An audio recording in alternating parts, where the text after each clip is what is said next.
আসসালামু আলাইকুম। আউযুবিল্লাহি মিনাশ শাইতানির রাজিম। বিসমিল্লাহির রহমানির রহিম। আজ সকালে একদম কাটায় কাটায় ৫টা ওয়াশিংটন পোস্ট একটি রিপোর্ট প্রকাশ করেছে।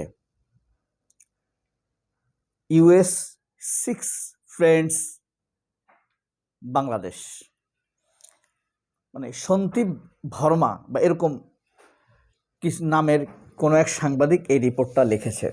অর্থাৎ আমেরিকা বাংলাদেশের সাথে সম্পর্ক করতে চায়, অর্থাৎ জামায়াতের সাথে সম্পর্ক করতে চায়। নিউজের ভিতরে পুরো সেটা স্পষ্টভাবে লিখেছে।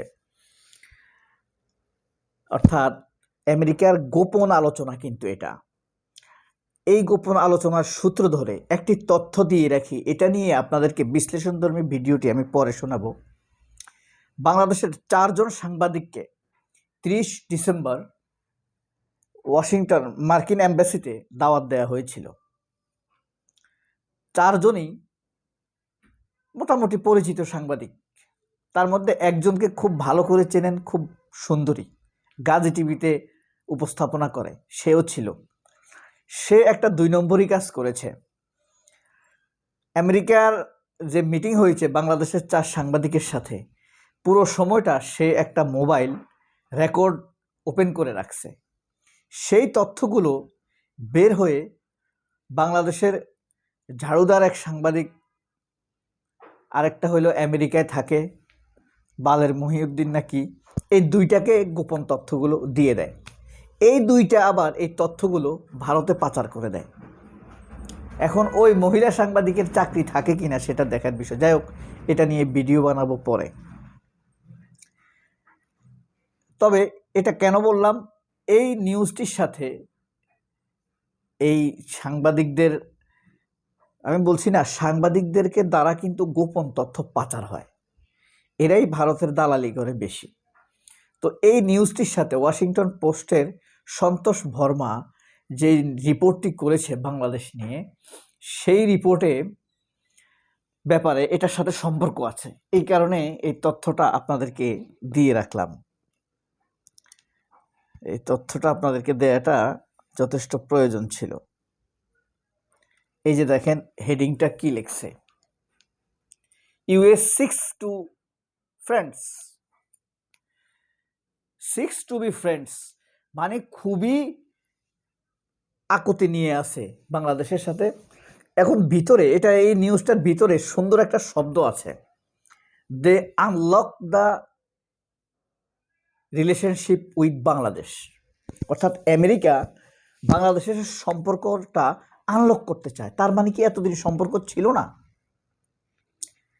মানে এখন বন্ধুত্বের দুয়ারটা যে খুলবে, এখানে কিন্তু কূটনৈতিক সম্পর্কের কথা বলা হয় নাই। 6 টু ফ্রেন্ডস, কূটনৈতিক সম্পর্ক তো আছেই। আবার ভিতরে এক জায়গায় লিখছে যে 6 মানে আনলক দ্য রিলেশন, অর্থাৎ সম্পর্কটা বন্ধুত্বের লেভেলে যাবে, আন্তরিক লেভেলে যাবে, শুধু কূটনৈতিক না। দেখেন আমেরিকার সাথে কিন্তু কানাডারও সম্পর্ক আছে, আবার আমেরিকার সাথে কিন্তু রাশিয়ারও সম্পর্ক আছে। রাশিয়াতে কি আমেরিকার রাষ্ট্রদূত আছে না? আছে। ভারতে আছে না আমেরিকার রাষ্ট্রদূত? কিন্তু ভারতের সাথে কি বন্ধুত্বপূর্ণ সম্পর্ক আছে আমেরিকার? না। আমেরিকা ভারতের কখনোই বন্ধু না। আমেরিকা, মনে রাখবেন, by hook or by hook, এটা ভুলবেনই না।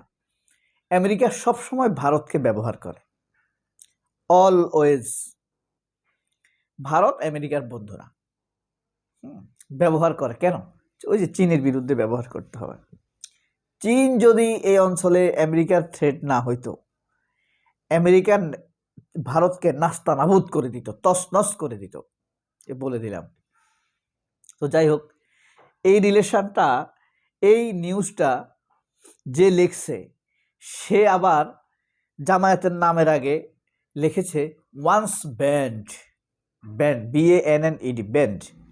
অর্থাৎ কোনো এক সময় নিষিদ্ধ ছিল জামায়াত ইসলাম, এমন একটা দলের সাথে, ওয়ান্স ব্যান্ড ইসলামিক পার্টি, এমন একটা ইসলামিক দল একটা সময় নিষিদ্ধ ছিল, ওই দলের সাথে আমেরিকা বন্ধুত্ব করার জন্য 6 খুব দুর্বল হয়ে আছে।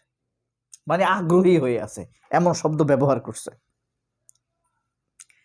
আমেরিকার সাথে বাংলাদেশের সম্পর্ক যেমন, কূটনৈতিক সম্পর্ক যেমন আছে, জামায়াতের সম্পর্ক সাথেও ছিল, কিন্তু এটাকে আরও কয়েক ধাপ এগিয়ে নিতে চায় এই বন্ধুত্বের। এর কারণ কি? এখানে কিছু প্রশ্ন দেখা দিয়েছে। ওই যে পুরানা প্রশ্ন, জুলাই আগস্ট মাসের প্রশ্ন, অর্থাৎ 25 সালের, গত বছরেও এরকম নিউজ করছিল নিউ ইয়র্ক টাইমসে। বুলবুল শাহী নামের এক সাংবাদিক, বুলবুল শাহী আফগানিস্তানের, আমেরিকার নাগরিক, আফগানিস্তানের বংশোদ্ভূত, তিনি তখন এই রিপোর্টটি করেছিলেন।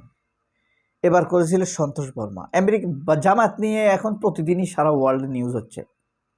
জামায়াত নিয়ে আগ্রহী মানুষ, জামায়াত নিয়ে নিউজ করার কারণটা কি? সবাই নেগেটিভ চিন্তা নিয়ে আসে, জামায়াত তো ইসলামিক এই সেই ফান্ডামেন্টালিস্ট পার্টি।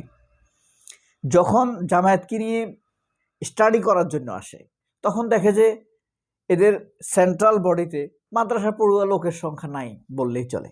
ডাক্তার, ইঞ্জিনিয়ার, রাষ্ট্রবিজ্ঞানী, ব্যাংকার,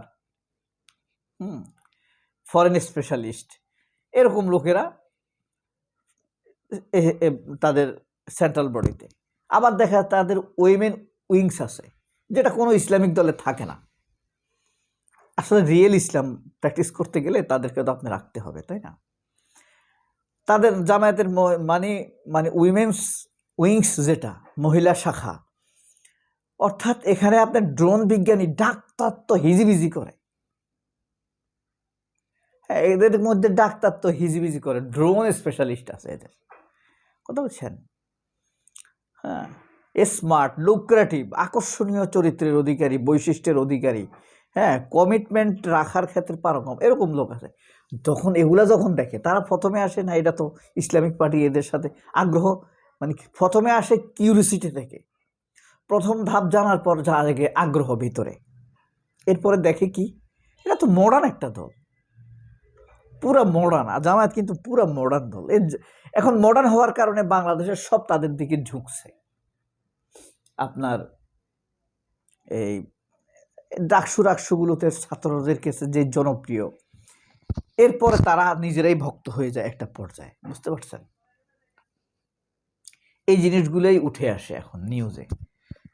ইসলামের ব্যাপারে যা হয়, যেমন আপনার এই জর্জ হেরাল্ড, সে যখন ইসলাম গ্রহণ করবে, তার আগে সে ইসলাম নিয়ে খুব বিদ্বেষ ছিল। তখন জানতে জানতে সেই ইসলামের প্রতি আরো দুর্বল হয়ে গেছে, বুঝতে পারছেন? জন ক্লুনি, মানে অনেকে তো ইসলাম গ্রহণ করে, এদের কথা কেন বললাম? এরা হইল প্রমিনেন্ট লেভেলের লোক। দিলীপ হিরো, লেখক, বিখ্যাত লেখক। তারপরে আপনার অভিনেতা অমর শরীফ। অমর শরীফের নাম কিন্তু অমর শরীফ ছিল না আগে, বাইন জিওয়ান, তার নাম ছিল বাইন আহাদ জিওয়ান, জওয়ান না। আমেরিকা গেছে হলিউডে অভিনয় করার জন্য, খুবই সুদর্শন, খুব দক্ষ অভিনেতা। সেখানে গিয়ে ইসলামের ব্যাপারে জানতে জানতে মুসলমান হয়ে গেছে। তো এই ব্যাপারগুলো ফাঁস হয়েছে কিভাবে? আমেরিকার যে গোপন ফাইল মেনটেন করে জামায়াতের জন্য, সব রাজনৈতিক দল নিয়ে কিন্তু আমেরিকার গবেষণা আছে। সেখান থেকে আসলে ফাঁস হওয়ার কারণে আমরা এটা জানতে পারছি জামায়াত নিয়ে আমেরিকা কি ভাবছে। জামায়াত নিয়ে আমেরিকার গোপন ভাবনা এখন এরাই ফাঁস করে দিল। সবাই অনেক ভালো থাকবেন। আল্লাহ হাফেজ। আসসালামু আলাইকুম।